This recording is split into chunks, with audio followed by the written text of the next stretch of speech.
I always laugh and wave at the beginning because we are on both Facebook and YouTube, and I never know when both have connected. But hello, everybody. Dusty Sage with MiceChat.com. I'm here with two of my very special lady friends, Julie Tremaine and Carly Caramana. Did I pronounce it right? You did. Oh, for one time only. We have an extraordinary live video at Disneyland for you all today because we're going to take you through the park to see all the 70th anniversary excitement that officially launches tomorrow, but we've gotten to preview almost all of it in the last 2 days and some today. So we're going to take you with us on a stroll through the Disneyland Resort, and I would like to turn around this camera real quick and show you what is directly behind us. It's Toshi over there, a friend of Eric's. Small World. Something new going on, ladies. They added a little something. It does. I haven't seen it yet, but you've seen it. I did. In fact, I just got off of it. They added Miguel and his dog Dante from Coco to the Mexico section of the ride. But that's just the first of two gigantic things. The other is that the end of the ride is going to add the Sherman Brothers update to the Small World song. The new verse? The new verse that Richard Sherman wrote before he died. Yes. And now Richard is gone, but his legacy is going to kick up a notch here because we'll have this new verse to end the ride. It's really about unity. And then in the Main Street Cinema, there's a little short documentary about the making of that. So they will take over the Main Street Cinema. Both of those two things will happen on July 17th, Disneyland's actual 70th. But right now, you can see Dante and you can see Miguel right here in It's a Small World in Mexico scene. Just below them was the last update they made. They added a child that's in a wheelchair. Yeah. Which I thought was really exceptionally done. The wheelchair was done in the style of Mary Blair. Such a nice move. It was a really thoughtful touch. Let's go. Let's take a look.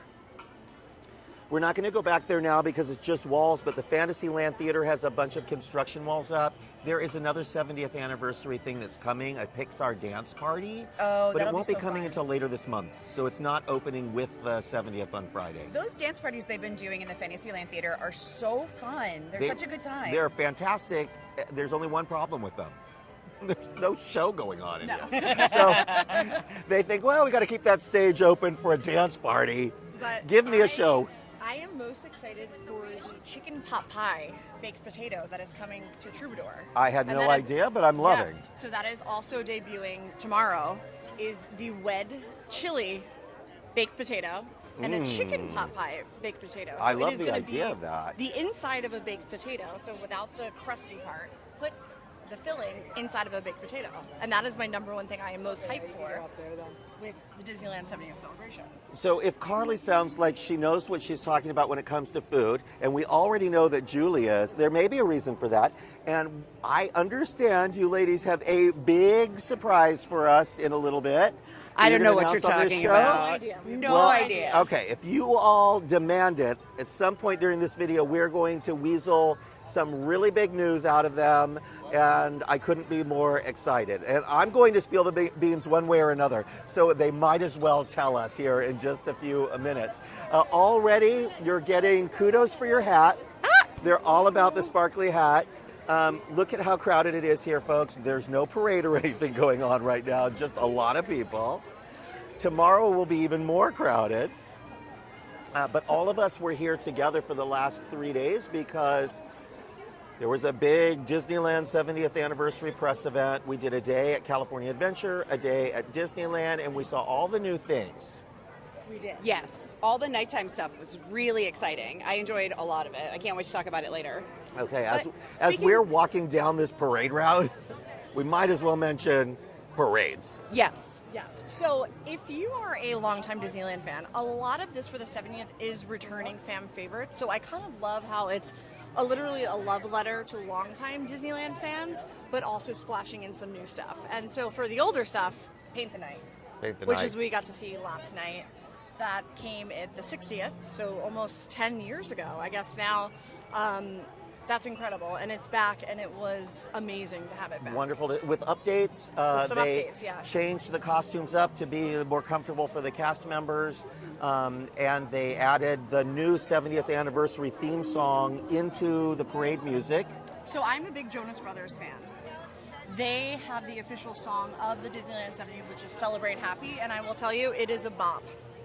It is absolute earworm. It will get caught in your head forever, and you'll just be singing it. They've added that song to everything. I Yes. think I heard it in all of the entertainment for the 70th so far. In World of Color, for sure. Yeah. World of Color, last night it was in everything. So I love it. It's a really, really good song, and I feel like it's perfect for, it's just like a really feel-good song.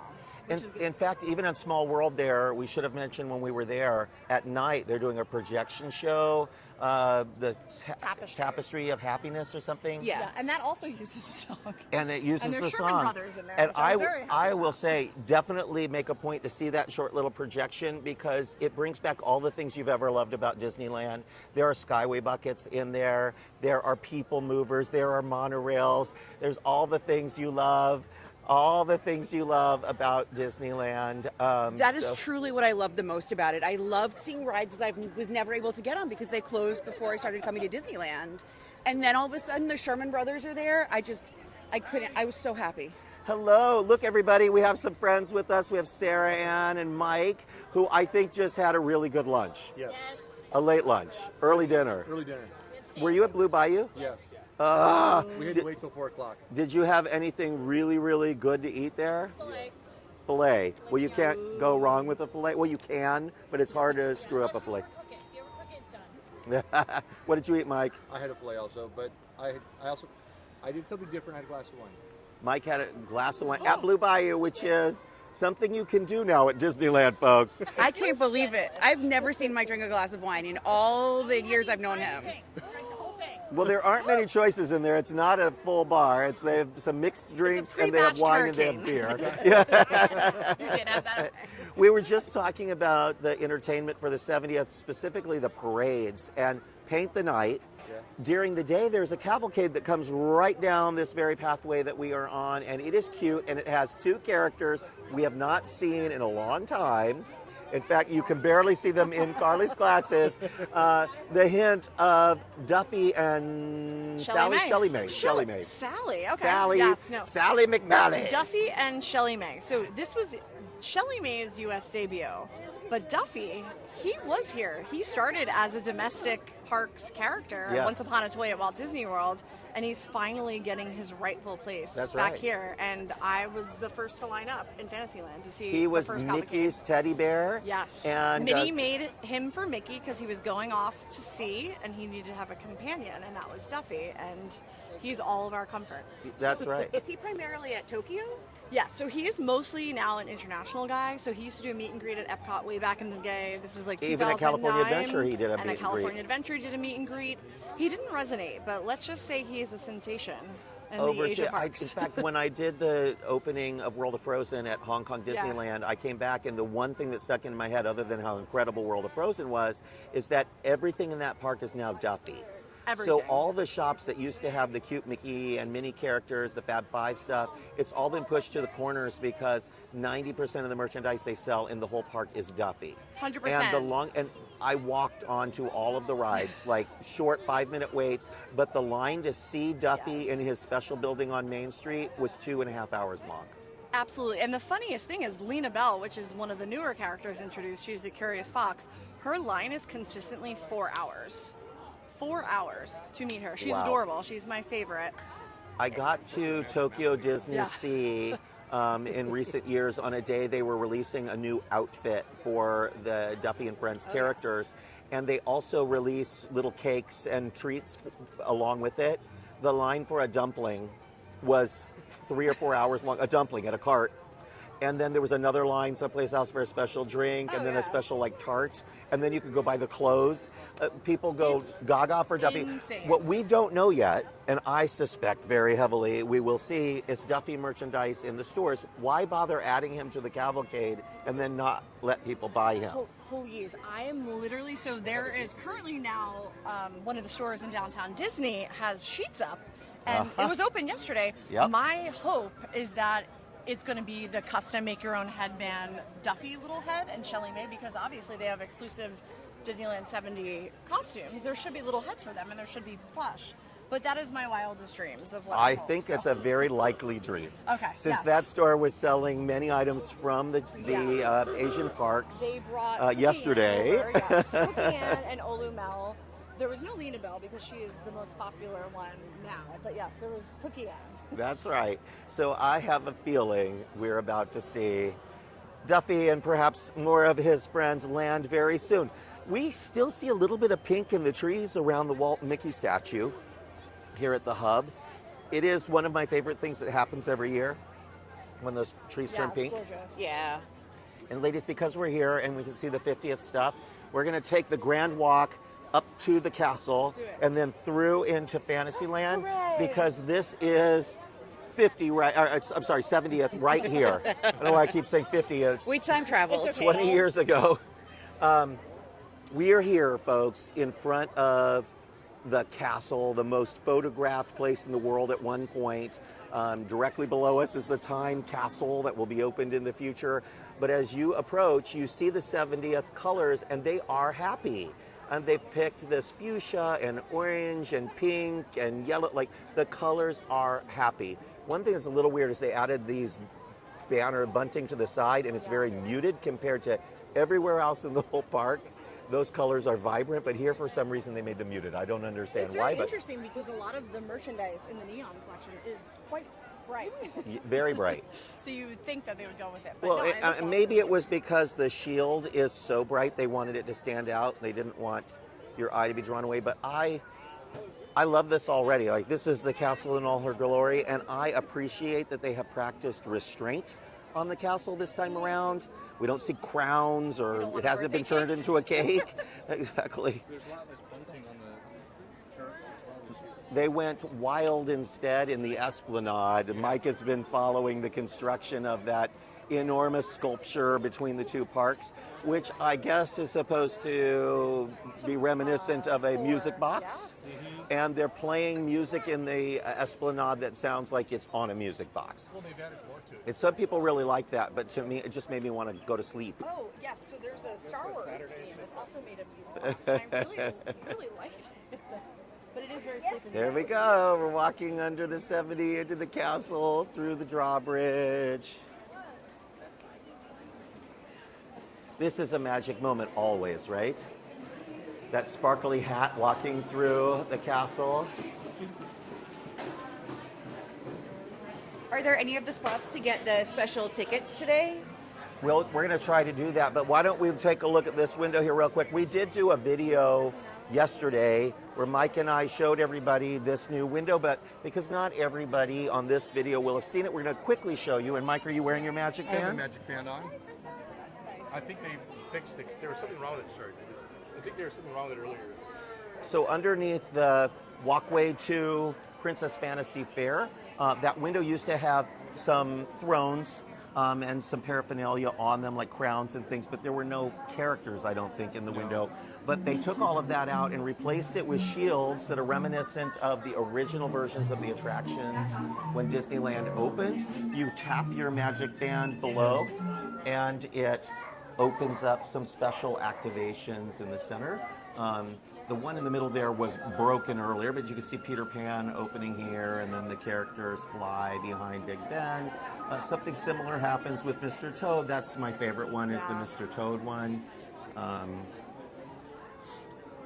I haven't. This is my first time seeing these. I'm really excited to see them. But only one can go at a time, so everybody has to like pay attention to what each other is doing, which is interesting. But each one opens up a window. See, that just lit up. There goes Peter Pan again. But that's what's going on with all of these buttons. So they can't all go at once. We're going to head off because we have limited time. Each one of the lands has or is supposed to have something. We saw them installing the one for Tomorrowland today, so it's not active yet. The ones in Adventureland are, the one in Frontierland is, and there's one, my favorite one is on Main Street in the Main Street Cinema, Tilly is a Magic Band activation, she gives you a ticket, which is appropriate since she's a ticket seller for the Main Street Cinema.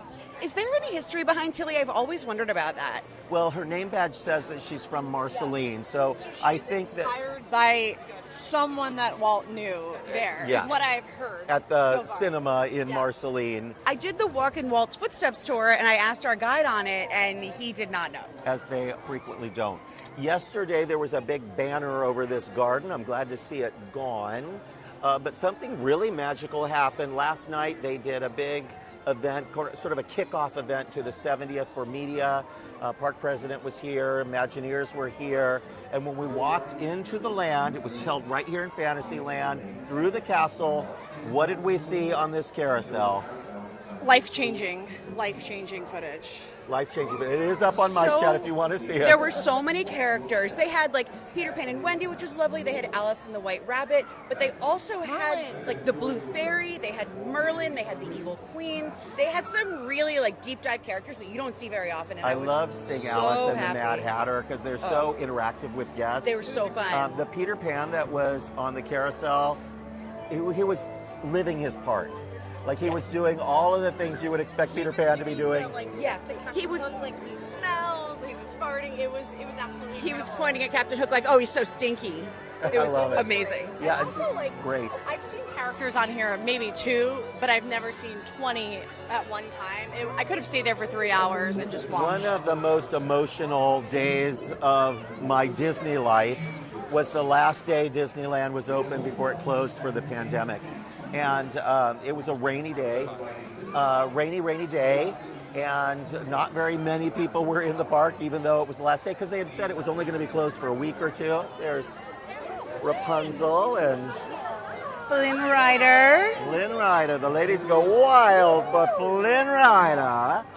But I came through Fantasyland and I saw the princesses kind of walking in a line, and they got onto the carousel and they rode it around about 5 times.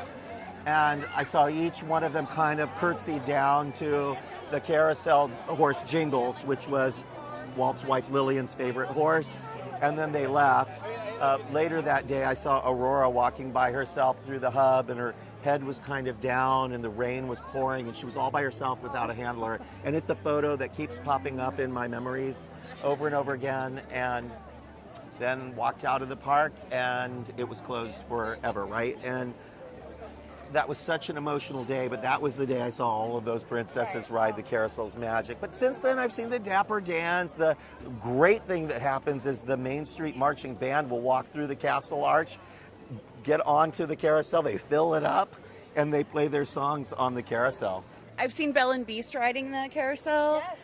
And I've seen Mary Poppins and Bert riding the carousel. It's just such a lovely moment when that happens. And I think that's the difference between Disneyland and Walt Disney World is we get a lot of that spontaneous character interactions here. Like you'll just be walking through Fantasyland and there's Geppetto. Yes. And those are the magic moments. I don't need to wait in line to meet a character. I just want to see you out in the wild. It's almost living not amongst us. possible at the Magic Kingdom in It's not, Florida because yeah. it's so crowded. They don't have as many attractions. People are so accustomed to getting in a line to see the characters that the minute a character would be walking outside, they would be ambushed. But I do occasionally see characters in some of their other parks just wandering around.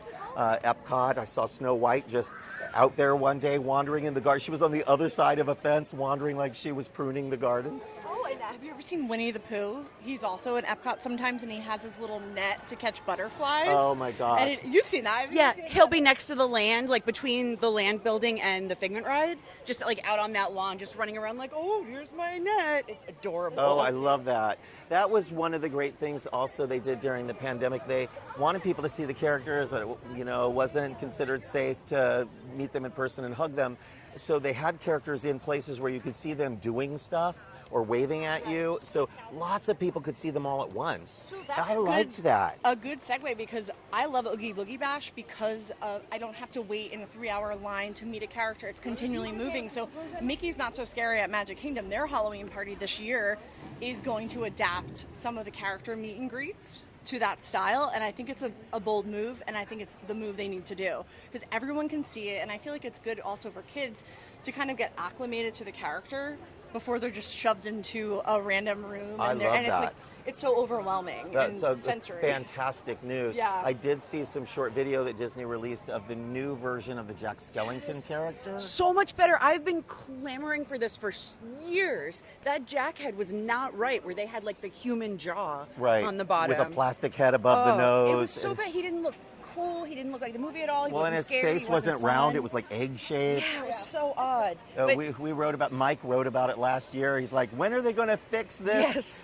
character? And then now they fixed it. I remember I'm we going to give talked Mike about credit. it. We talked about it on a Halloween season live last year. That's right, we did. And I have been very excited about hearing this news. And the videos look incredible. The new jacket is perfect. Yeah, that's And great. I feel like with them listening to us also brings me to this hat.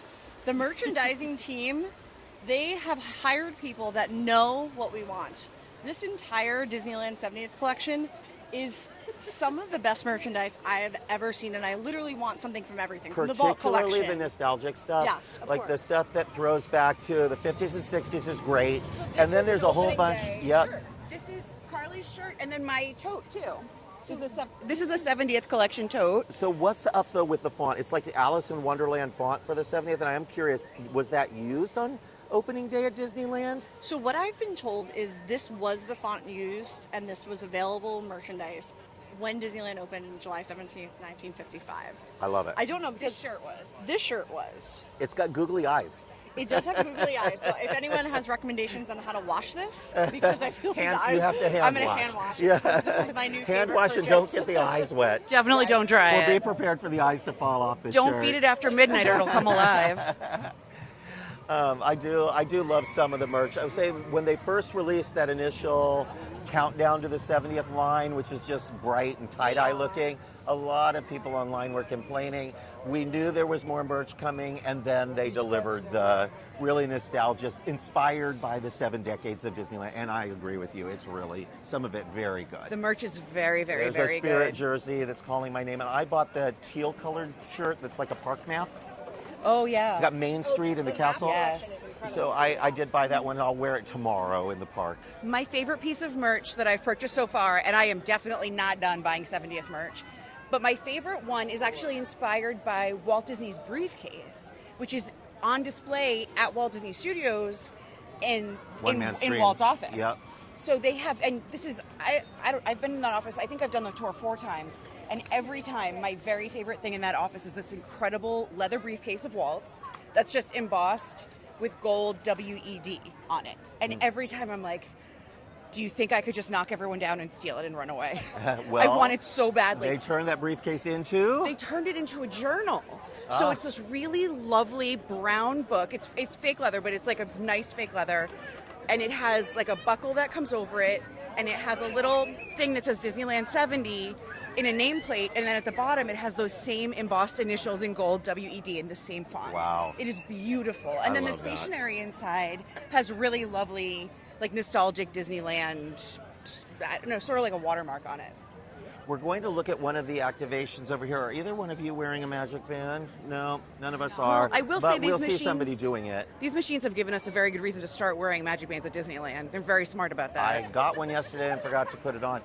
My problem with the magic bands are they run out of battery very quickly, and so I will plug it in as soon as I get back to the room, and then forget to unplug it. and bring it with That's me. the major issue. Is I have so many, and I can tell you on count with my hand 5 times I've worn them because I Yes. just forget. I don't charge. Same. I have and I like the look of it, but drawers filled with magic bands. So right over here in Frontierland, remember they did that interactive game one summer where they kept score somehow, like buying territories or something.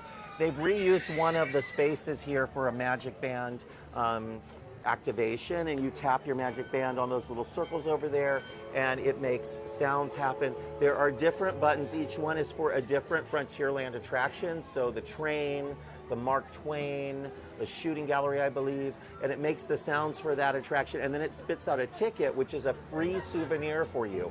But here's what's really neat. It knows by your magic band what your affiliation is. Are you a regular park ticket holder? Are you a Magic Key holder? Are you a Club 33 member? And it says that on your ticket. And so it's a free 70th anniversary souvenir. So that's kind of a good reason to bring your Magic Band and use it. So 3 buttons there, 3 different tickets that you can take. And then here's what the little room over here looks like. And look, there's the. You can see it's so got some. You things used to be in able there. to get that pilot certificate, right? But you can't get it anymore. I got one when I went up there on my birthday last year. Oh, amazing. Yeah. But this sign over here that was just recently put up and mentions the Magic Band at the bottom. But it says souvenir tickets, the spectacle of Frontierland, take the Grand Circle tour on the Disneyland Railroad, kick up your heels at the most opulent opera house in the West, the Golden Horseshoe, explore the rivers of America aboard the Mark Twain riverboat, only with Magic Band Plus. So your ad is at the bottom. Is that a poster for the Tri-Circle D Ranch? It says happiest horses on earth, so it is the Circle D Ranch at Disneyland. Yep. Let's see if I can get. Have you been there you go. to Circle D Ranch at Disney World? Because that is one I of my was favorite places on just earth. there last month. They did a little event at the Wilderness Lodge, not Wilderness, Fort Wilderness. Fort Yeah, Wilderness. Fort Wilderness, yeah. And it was right there. So we rode the Surreys and we did the Hoop-de-Doo musical review. I went out to the new cabins They're on great, a yeah. little rented golf cart thing. That was fun. No, it's great, and they have one of the original parade vehicles from like 19. I don't even know. I think it's the 1960s. There's a parade vehicle on display. Yeah, they have there. a lot of the original Main Street jitneys and Yeah, carts and and things. It's also where the horses go to sleep. So I think that's one of my favorite It parts was about a it. neat thing. There's some interesting stuff going on there right now because practically next to Tri-Circle D Ranch is a new vacation club tower going up. New DVC So resort. I am curious how it affects the wilderness because it's a pretty tall tower that's going in. Yes, and that is where River Country was, which was one of my favorite places. in the Remember original River Disney World Country water park. until brain-eating amoebas became a concern and they shut it down. It is crazy with the history of Look at that, how this. they were like, let's just have the water line meet, and we're not concerned about it overflowing in. It was a simpler time. Yeah, it was a simpler time. Good old-fashioned watering hole. So one of the things that we researched in the last couple of weeks was, we're celebrating 70 years of Disneyland, and it's obviously changed a lot over the years, but there's a remarkable amount of the original Disneyland that still exists. There are really only a small handful of opening day rides that aren't still here, but there are still things like Dumbo and Storybook Land canal boats, which has changed names over the years, and Jungle Cruise, which has changed, but it's still here. Right? That's right. Yep. And there, all of the river, entertainment except for the keel boats. So much of original Disneyland is still here. There's just so much new that's been built up around it, and of course, as technologies change and guest interests change, they have updated the old attractions, but really have honored their history to a large degree. Right, and I feel like that's a good way to even sum up this 70th celebration, is that it's kind of a love letter to old fans, but also you're not alienated if you are a newer person to the Disney fandom. Like Yes. there's a little something for everyone, which I of course love the nostalgia stuff, so like that's what I'm leaning heavily into. But as a new fan, it just includes everyone. I'm getting out of the way here just so I can show you all. Long line for Pirates of the Caribbean. Earlier today, this line stretched all the way through New Orleans Square. It's annoying, but I think there's a fix on the way. You know how the line for Haunted Mansion used to overflow into walkways, and they fixed it with the new enhanced gardens and all of that? Well, let's take a look over here, because I think the first phase of this project has already started. But they've removed the merchandise from what used to be the villain shop over here and had all the Haunted Mansion merchandise. Right here is isn't it the Royal Street Veranda? Yes. And they serve. They also removed the waffle from the morning, so I was Yep. very upset about I have a that. feeling that That waffle was good. this little restaurant here is going to go away in the not too distant future. And they've already removed the merchant here temporarily. It has been rethemed. Jack Skeleton. Just all of a sudden, they just got rid of this, so I was kind of surprised because this store was always popping. It looks like a bar. It isn't. This is just a seating area. So I that's don't appreciate this fake bar. It's a That's fake a real bar. tease. Yeah, Julie would like a real drink. Yes, please. I'll take a Sazerac. A Sazerac. But this space, you can see how big it is. If they were to do a switchback in here, you could get a lot of people in, also into the courtyard there, but still keep the pirate shop on the other side.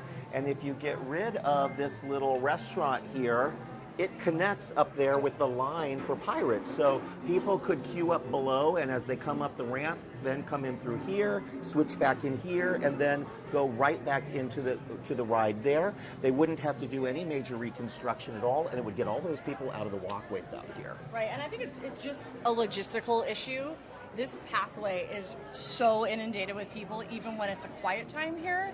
So to be able to solve this, yes, it makes sense. And also, Royal Street Veranda is really not a busy or hyped about quick service location, No. so I feel like we will not miss this. You can see there's one person in line right now. Yeah. And, well, they barely have any food. You can see on the menu right now, they have a chicken salad sandwich, they have a strawberry pecan salad, and they your have favorite Uncrustables. and they have biscuits and my favorite Yeah. Uncrustables. And they've removed the gumbo that used to be here. So my guess Yeah. is they're trying to starve this restaurant so that they can justify closing Yeah. it, literally. So let's head off. But what do you think? You like the idea of making this an overflow queue? I think we need to do something just because of the bottlenecking. You know, I agree. It kind of feels like if you've ever been to Hogsmeade at Universal Studios Florida, it just crowds out like a Diagon Alley. It's Yes. just that, and it's just because there's not a lot of room, and that's it. You know, it's just a logistical exactly thing. it. And yes, they need to get rid of the lightning lane on Pirates. It doesn't need it, and that will also help with the lines. Beautiful Disneyland roses in bloom. We have to enjoy the Mark Twain in the background with these stunning roses. I've always loved the Disneyland rose because it changes colors as it blooms. So when it's a tight bud, look at how beautiful and orange it is. And then as it starts to open up, it changes colors. And then as it starts to fade, it turns pink. I love that. And it has a gorgeous, spicy aroma to it. This rose, if you have trouble finding it, is at Armstrong Garden Centers as the branded Disneyland rose. But if you're at a garden center that doesn't have the Armstrong Disneyland Rose brand, if you buy the rose Voodoo, it is the same rose. So before Disney, changed the name, it was called Voodoo. So if you buy the rose Voodoo, you can just tell people it's the Disneyland rose. Doesn't Lily and Disney have a rose too? I think at one point there was a rose. So when roses are named after people, they were almost always originally a real rose, and Yeah. then you pay extra money to the American Rose Society or whomever, and then they name it after you. One of our favorite Imagineers, Miss Tanya Norris, has a rose named after her. So it can be done. My grandparents were Rosarians, so my whole childhood I spent with roses. My favorite rose growing not know up this was about you. was Mr. Lincoln, which is a deep red, tall rosebud, stunning. It's called Mr. Lincoln, still around. A classic rose was one of Walt Disney's favorite roses. And I That had makes no a lot of idea until, sense. yeah, later. He loved Abraham Lincoln. We love Dave. It's like a star where I could just throw my money and then have A something named lot of after money, me. yeah. Okay, yeah. And it's for a period of time, and then you have to renew. And for now, at least, this is the Disneyland rose. At California Adventure, they don't use this rose. They have another rose that's double color that around Carthay Circle. I'm desperately trying to figure out what the name of that rose is. It is also a very pretty rose, but it has more yellow in it.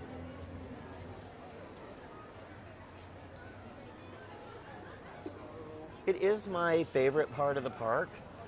We need to get ourselves out of here because we're not going to go back and end up where we were. So we're going to go around and head along the riverbank and through Adventureland and then head over to Tomorrowland to see if we can see signs of the activation over there. We'll take a look at the Adventureland activation for Magic Band.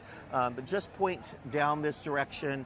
Not a lot of 70th anniversary stuff down here in the Haunted Mansion and Tiana's Bayou Adventure Space or in Galaxy's Edge, but lots of Disneyland 70 stuff where we're headed, including Main Street where we will end up today. So we'll enjoy these crowds as we walk along. Bob Gurr recently debuted his new documentary. And it's wonderful, but what I really got out of Bob's documentary is how he has become this Buddhist Zen-like master in his later years. Bob's in his 90s now, and he has found a way to not have any stress. How do we do that? Well, here's what he said, and I think a lot of us can learn a lot. In fact, I cried when this part of the movie came up because we realized that Bob is alive today because he learned how to manage his stress. and he was on the 405 freeway heading home from a Disney event, a long drive from Disneyland up to where he lives in the mountains, and it was just a parking lot on the freeway. And he was surrounded by people, and he said he started to feel frustration, and then he thought to himself, slow down, slow down. Now, what can I do to not be stressed out in this situation? So first he said, I took a deep breath, and then I started looking at all the different tail lights and thinking to myself, how many different kinds of tail lights can I spot? And he said, I made a game out of it.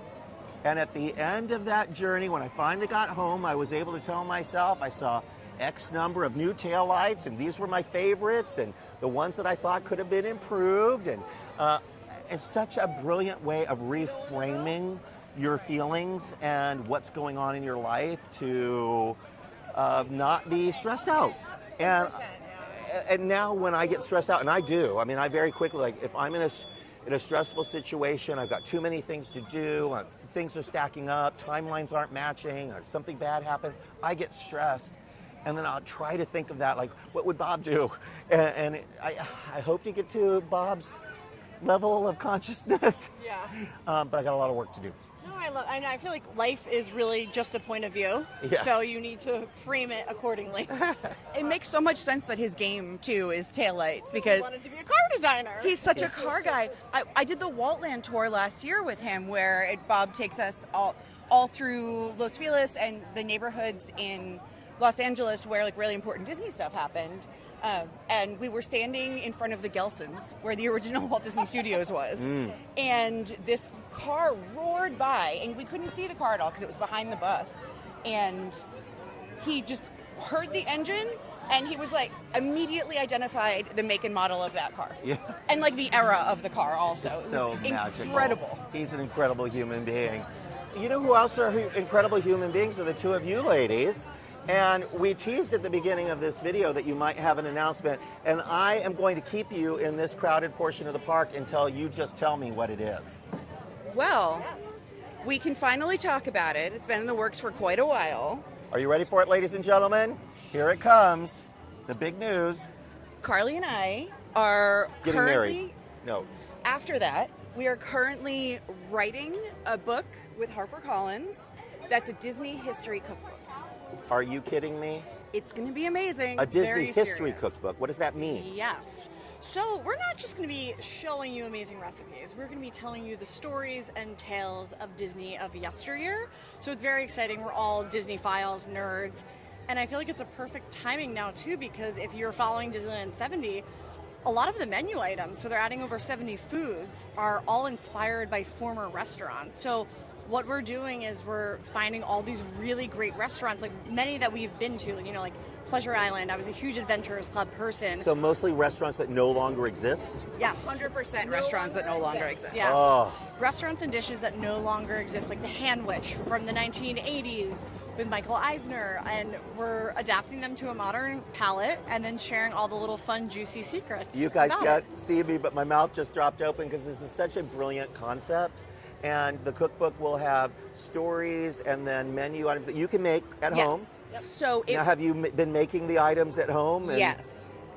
So the book is called The Unofficial Disney Parks Cookbook of Yesteryear. Or no, Retro Parks Cookbook. Retro. We've been workshopping the title. We're going back and forth on that a little Unofficial bit. Disney Parks Retro Cookbook. That's what it is, the Retro Parks Cookbook. So it's all locations that are no longer open at Walt Disney World and at Disneyland. So it's like Sunkissed Citrus House on Main Street, and it's the pirate ship with the Chicken of the Sea, Chicken yes. of the Sea pirate ship, or Casa de Fritos, things that were very important to Disney history. They invented Doritos at Casa de Fritos. Just Disneyland or all Disney parks?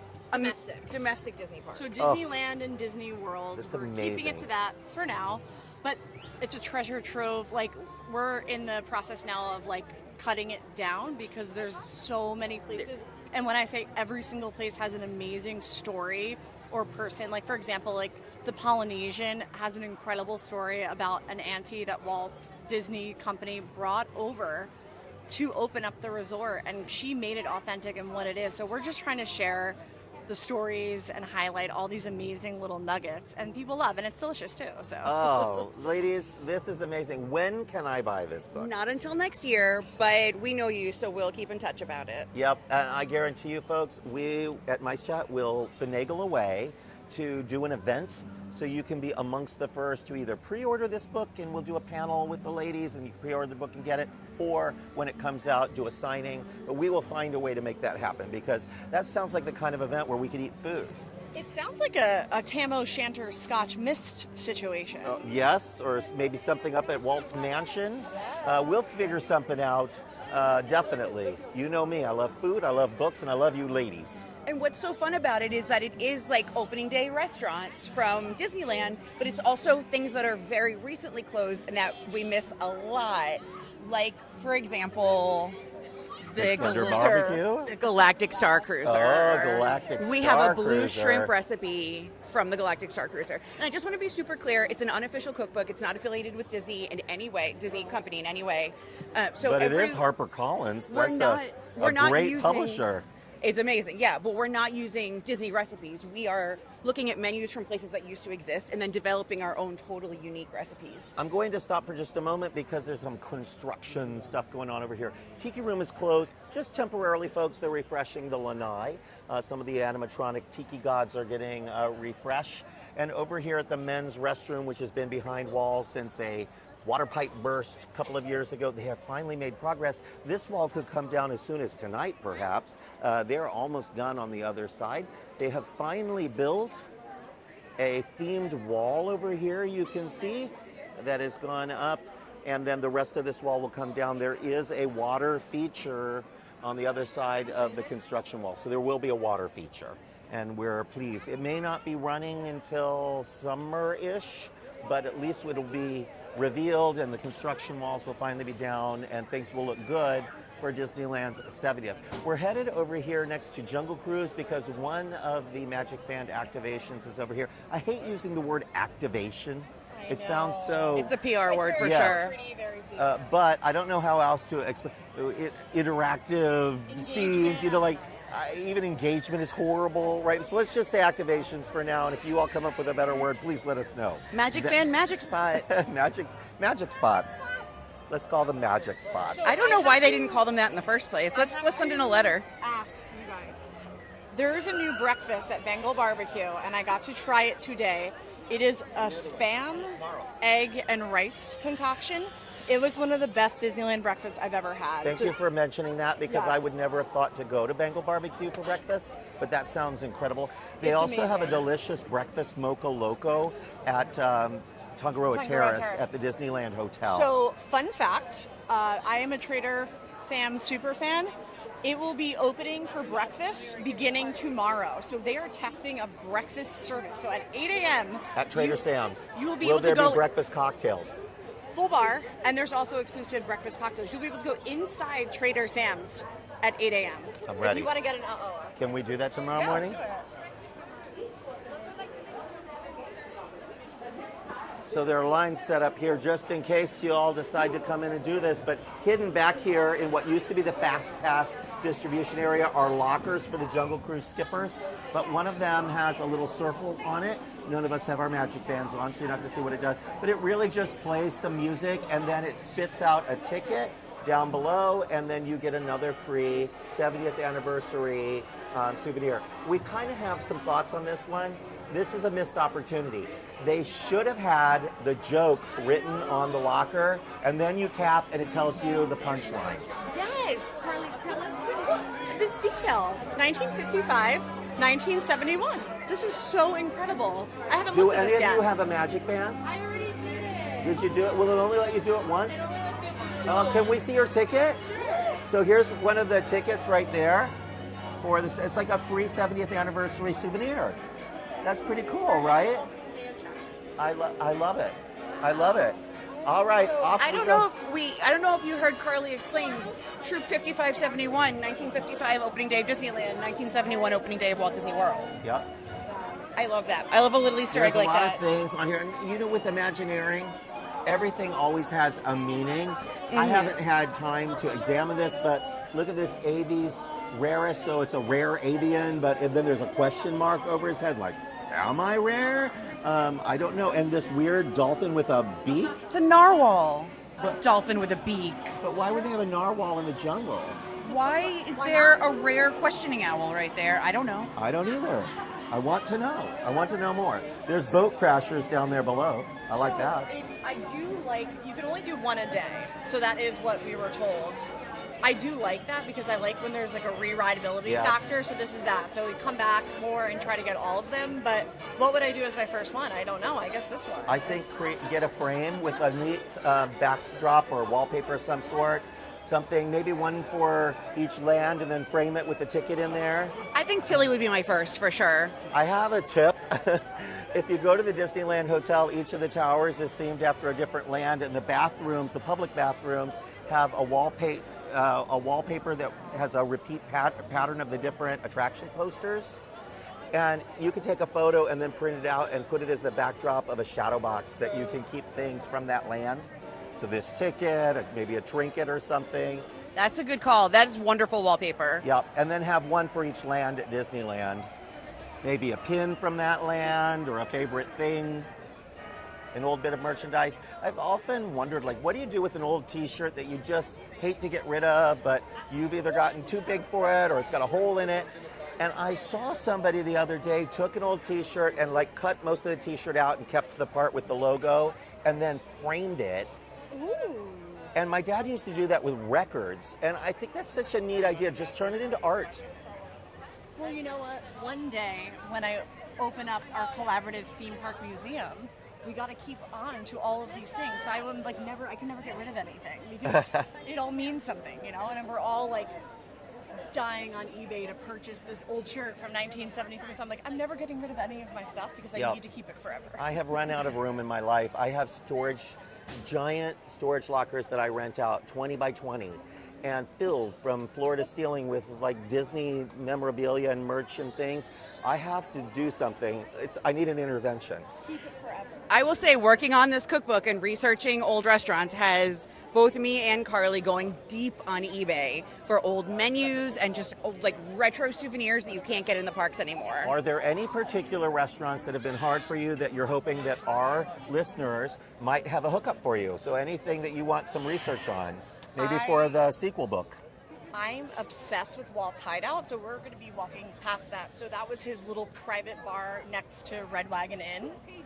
Which is now Plaza Inn. Yes, now Plaza Inn where you get the fried chicken. So he had a little tiny baby bar and where he would entertain his sponsors. But it was and not open to dignitaries. guests. It was a Not private open to guests. space. It was invite only. So pre-Club 33, private space Exactly, for yeah. Walt So to have a bar. this was like a good test for Club 33.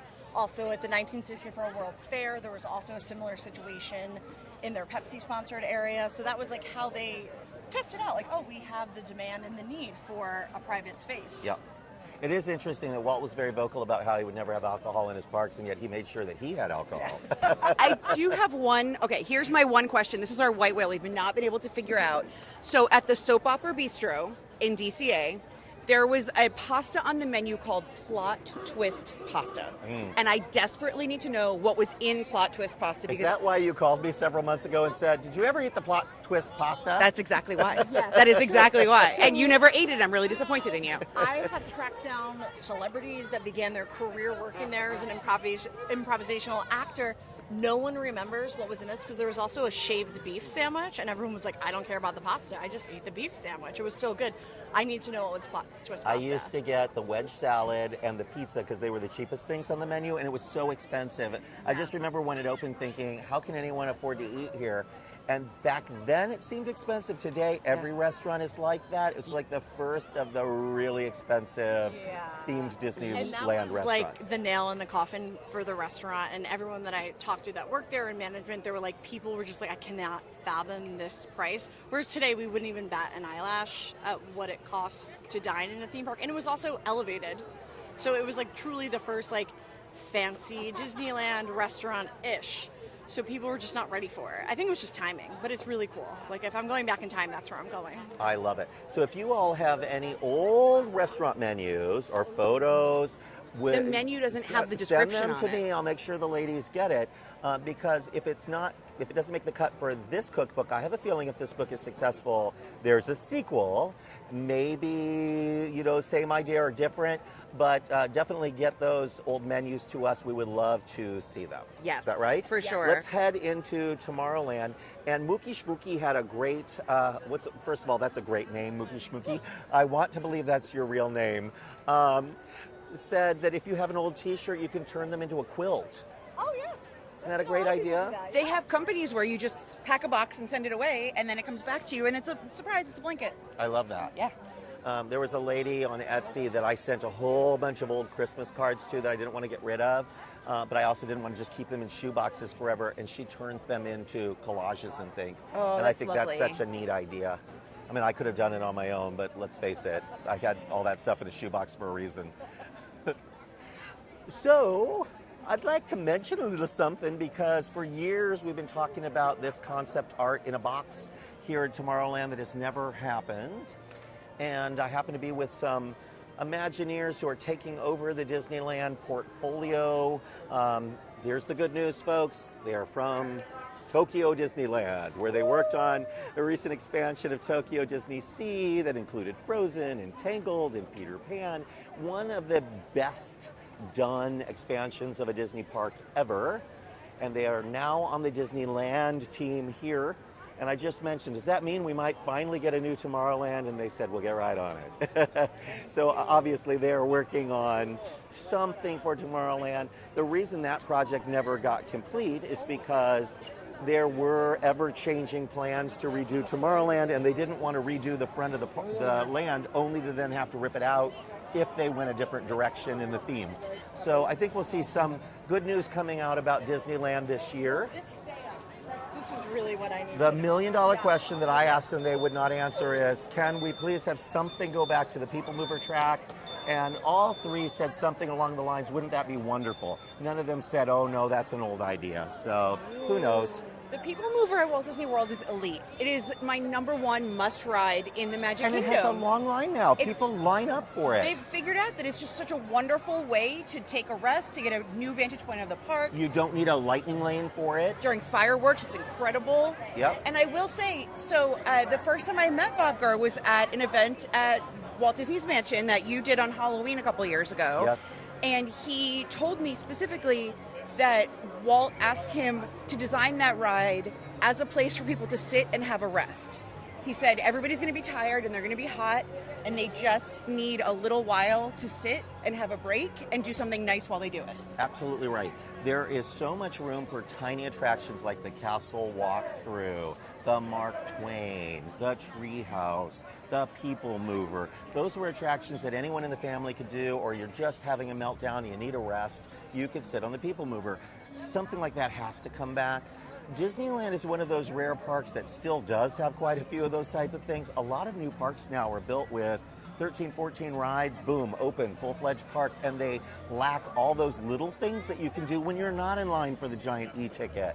I think we're going to see some evolutions at Epic Universe, for example.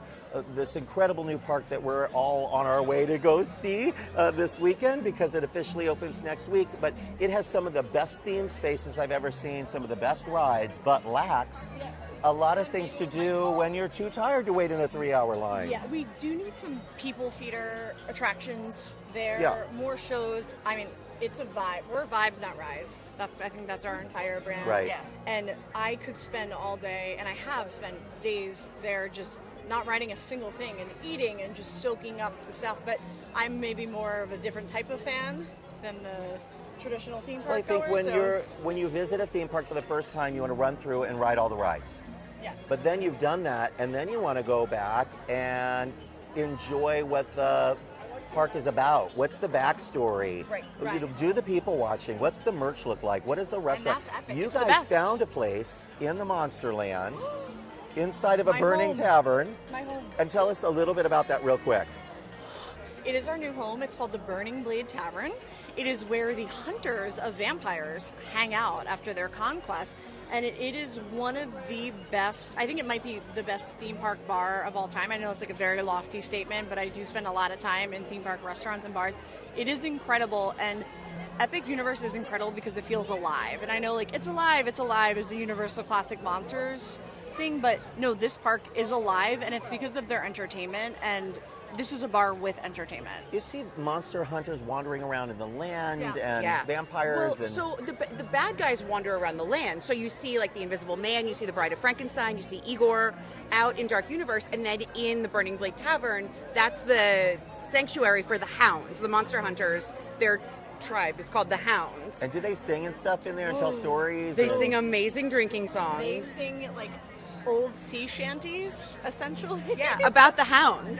And they have their own beer there that's exclusive to the Burning Blade. It's called Reaper's Reserve. It is maybe the best beer I've ever had in my life. And we're It not is beer people, so like Julie was like, let's do another one. I'm like, Yeah. yes, I'm on board with this. It's drinking so them on good. purpose is very unusual for us, and they were so good. I can't wait to go. So I'm going to prioritize that this trip. So we have a 2-day press event. We'll do 2 of the lands one day, 2 of the lands the other. Both days we'll have a little bit of Celestial Park. They'll do a party on the last night. The next day the park officially opens, but they're sending everybody home that day because I don't think they want us to see the crowd. So if anyone is watching and has an extra ticket, I am asking every single Me one. I will too. pay whatever. We Me will. too. We want to go. Yes. We slept on purchasing the tickets the day of, but I can't do it with online Yeah. queues. It was too Eric stressful. and I so- are desperate for tickets, so if anybody has a ticket to sell, they're sold out. And I know a We're lot in the of market. people panic bought a lot of tickets when they got in, so it's a very Yes. realistic thing. It's not asking. I'm just like, if afraid to buy tickets like on eBay or something because there's so many scams out there. We So are- I'd like to buy from somebody that knows us. We are looking for watches 4 this. park tickets for opening day of Epic Universe. Yes, 4 park tickets for the 2 ladies and Eric and myself. Does take anyone pity know on us, where poor the orphans. Tomorrowland activation is in here? Because I heard there was one that was being set up. It's going to open tomorrow. I'm guessing So- it's near Autopia, because that Could was be. opening day, wasn't Yep, it? Yep. So one of the retro items that is coming, one of the retro items that's coming for Disneyland 70 is actually there was a restaurant where you exit Oh yeah, the Space ball- Mountain. So they had cottage right. fries, which are like these little, I would say Yep. like chips. It's almost like very British. And so that is going to be one of the new items for the 70th and one of the things I'm most excited to try. And if you go in there now, it's a merchandise shop, but it looks totally, you could see how it was a quick service counter The quick location. service windows Yep. were all the way on the back wall, back where they used to have the fast pass machines back Yes. there, and you can still see where those windows were. Yeah. Very interesting. There's so many little things in Disneyland that are gone but yet still leave a footprint. For example, the base of the House of the Future is still in the garden for Tinkerbell. It's the Carousel of Progress. It's no longer really open to guests except that there's Starview Station, which is a lounge for DVC members. You can also meet Darth Vader in there. Yes. They have times for chase card holders to go meet Vader, also for regular guests to go. And you can see it's still themed to Star Wars inside. But that was the original Carousel of Progress. Later it was America Sings. I have a feeling its next incarnation is the Wrecking Ball. Because when they redo Tomorrowland this time, they're definitely going to need to take that space over and put a real show building in, because guests today just don't want to sit in a theater. Movie attractions don't do well at Disneyland anymore. They don't last long. They do not. So what it's not about what worth about some spending money. Muppets? Like, what can we do with Muppets? Like, this is What I would we like. do with Muppets in Tomorrowland? It would have to be maybe Muppet Star Wars or Muppets in Space. That's what I'm thinking. Yep. Pigs in space. Pigs in The Space. best. We walked right by it. I don't think I saw the little thing. I wasn't looking as we walked by. Did you see I anything? did look. I haven't seen it, so it might not be installed yet. It is out. I saw pictures Oh, it is? of Okay. it. Mike took pictures, but he didn't tell me exactly where. But there is one. And tomorrow I'm going to be back in the park again because it's the official start of the 70th. We'll have our Natalie Kipper with us. We're going to look at merchandise tomorrow with Natalie. So we're going to do another live. So yesterday we did a number of lives. And everybody's like, oh, bonus Dusty. Yes, and then today we have a video. Tomorrow we have a video. So this is a wealth of Disneyland for all of you. It's Disneyland Palooza. And I do love Disneyland, but I've been here since Tuesday. So a day at DCA, a day at Disneyland, a second day at Disneyland, tomorrow at Disneyland, and then Epic Universe. Let's just say it's an exciting time to be a theme park fan. What a because time we're to be being alive. served. What a time to be What a alive. time. We're getting all the things. It has been such a great year, and with Epic Universe coming up, I mean, it's really an exciting time. You know for what we us. don't hear? We What? hear no Yetis. The Matterhorn is under a refurbishment. Will it hurt my hips less when it opens? Sadly, no. I think my body now is just not well equipped. The Matterhorn has gotten rougher over the years, and partially because it used to be kind of lower center of gravity. There were individual vehicles, and you sat on a bench, and remember, it was a very romantic ride at Yes. times. It was a favorite date ride because you and your honey could get in there, and there was a single seat for the both of you. It was like the next generation of a Tunnel of Love, if you remember those attractions. It's where people would go to not like hook up, but, you know, to And- get Tunnel of Yeti. yeah, And Tunnel of then Yeti to for get acquainted. Safety reasons, they did separate seats, but they also connected two bobsleds together. And when they did that, the ride became very rough. In recent years, to accommodate the seats, they raised your center of gravity. So you're now up higher off the track, which means you feel the motion more. So everything they've done to Matterhorn over the years has made it rougher. And it's very old, and it requires a lot of refurbishment. So every year it goes down once or twice for a major refurbishment. Someday, they're going to have to rebuild that mountain in some way. I'll stick with my macaron. You- There is a Matterhorn you love. It's the Matterhorn macaron. That's coconut, right? Yes, coconut and white chocolate, and it is like I think one of my favorite sweet treats here because it's not that sweet. We're going to take the little side path here towards the wishing well and end right over there. So yes, we're in bonus time. So everybody always wonders, will we go into bonus time? So you are in your bonus time. Enjoy these few last minutes because we're headed towards Snow White's wishing well, side view of the castle, hopefully a little bit of shade. And if we get lucky, sometimes we'll see a princess or a villain. You never know. And as we get there, look at this beautiful display with the swan, the only swans remaining at Disneyland. Oh. Isn't this a It's charming gorgeous. spot? The sun is backlighting it. Blue and white flowers below. I believe that's lobelia. There's baby ducks. Oh my gosh. They're getting bigger. They're in that ugly duckling phase. Those are adorable. How dare you call them ugly? They're ugly. And There's then so many of them. Mookie Schmookie wants to know if we think they're going to skip the 75th anniversary. No, actually, this is the small anniversary, so they think of this as being the simple one. So they're bringing back a lot of things. Yes, it's mostly merch and food, very few new things other than World of Color and some cavalcades. The 75th is expected to be a big, giant moment, and we believe that by the 75th, they will be ready to talk about their third park. So I think just like they opened California Adventure at the 50th, we're going to hear a lot more about Disneyland's future, and there will be some big things for the 75th. So think along the lines of Disneyland's 50th anniversary or their 75th anniversary. We They're are already moving planning. forward. Yes, and they're already planning it. I love owls. Here's one of my favorite ones. No, I Hidden just owls in the love park. this little nook because it's so like intimate and quiet, and there's not a lot of people that walk over here. And really historic.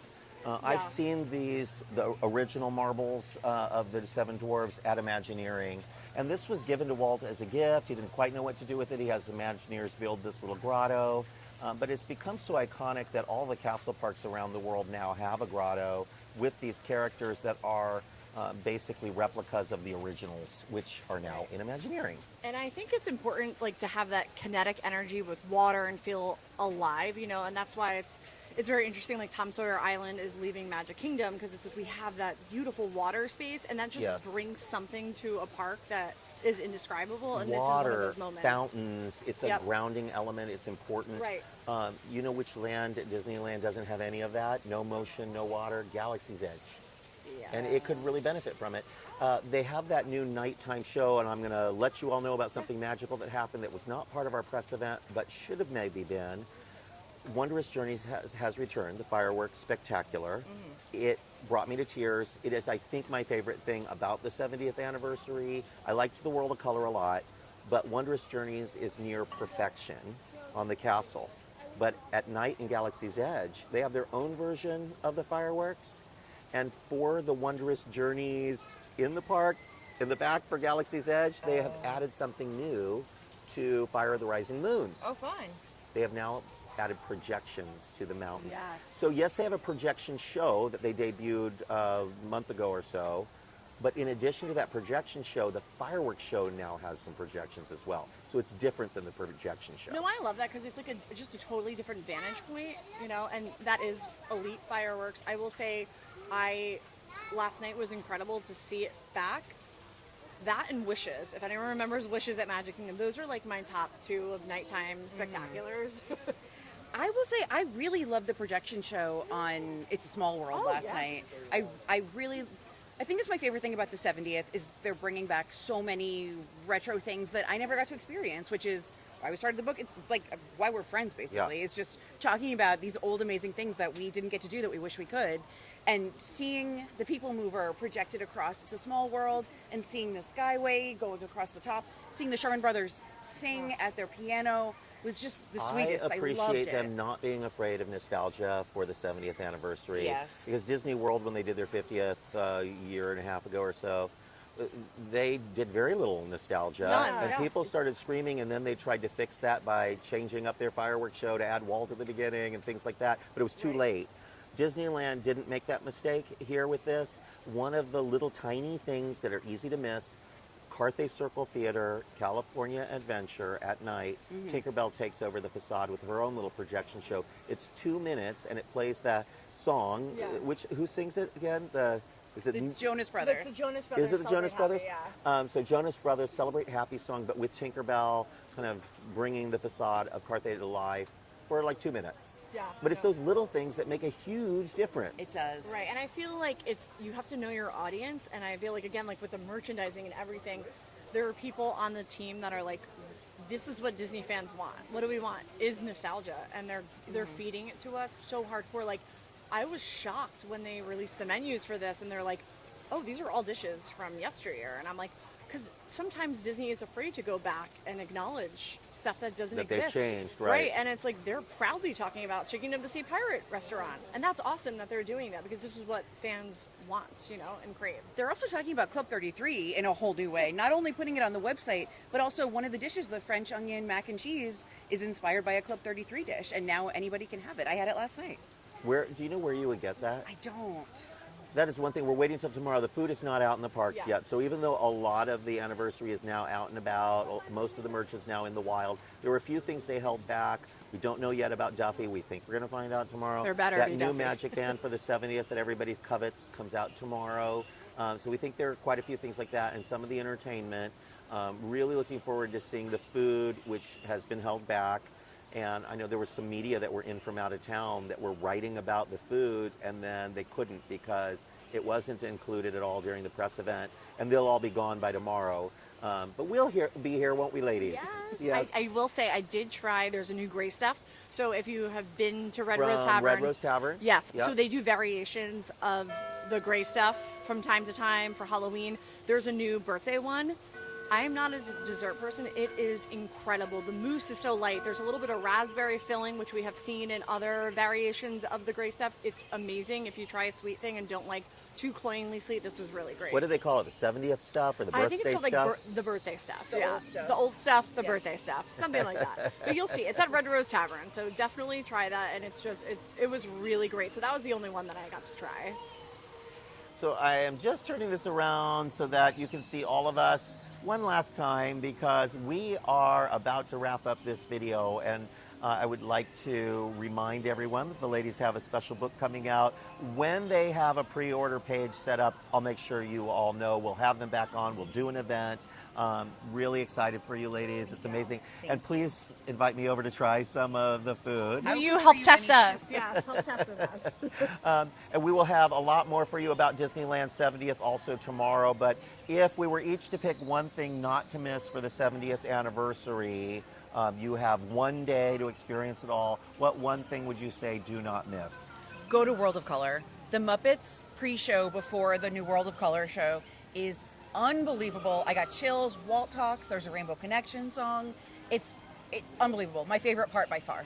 It starts just a couple minutes before the main show. Yeah. So actually before whatever the show time is listed, they're giving you the instructions on what to do and not do. They're legal weasel. Yes. Yeah. That is wonderful.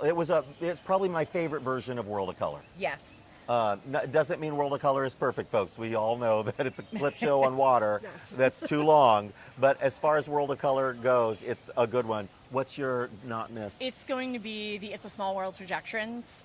Incredible. Love the Sherman Brothers in there. I definitely cried when we saw the silhouette of Mickey and Walt. Of Happiness, I believe is what it's called. I'm going to piggyback on you with my tip, and it would be do not miss the combo of Paint the Night followed by fireworks. And you can catch Tapestry of Happiness along with that if you watch all three from Small World Mall. So find yourself a spot at the far end of Small World Mall facing It's a Small World. You'll see Tapestry of Happiness. Then just a couple minutes later, if you see the first showing of the night of Paint the Night, then Paint the Night happens. It's a great spot to see it because it kicks off from there. And then just stay where you are, and you will see the projections and fireworks from the incredible Wondrous Journeys. I think it may, other than being right up in front of the castle, Small World is the best place to see that show because the projections are the best part. Yeah. Right. Seeing all your favorite characters, and every single Disney animated movie up until like a couple of years ago is in that show. And it makes me cry every time. So I was recording last night for all of you from the rope in front of the castle. And at one point I almost dropped the camera and somebody wrote, "Did Dusty have too much caffeine?" No, I had sunscreen in my eyes because I was crying.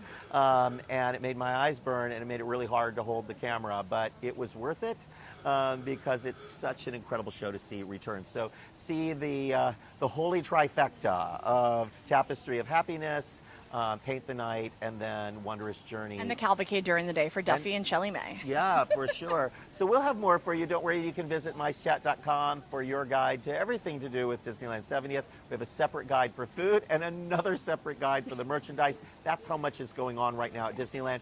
This celebration is running for a year and a half, so through, not this summer, but through next summer. So it is a long celebration. Some of it will take a slight pause for Christmas. They'll bring back the Christmas Fantasy Parade, but a lot of it will continue happening for the year and a half. So enjoy. We'll be back with you all again real soon. And you know what, ladies? My head is reeling from all this magic, and I feel like I'm spinning. It's cocktail time. It's just spinning. In fact, I think oh no, it's happening again. It's happening again. I'm spinning out of control. I'm spinning out of control.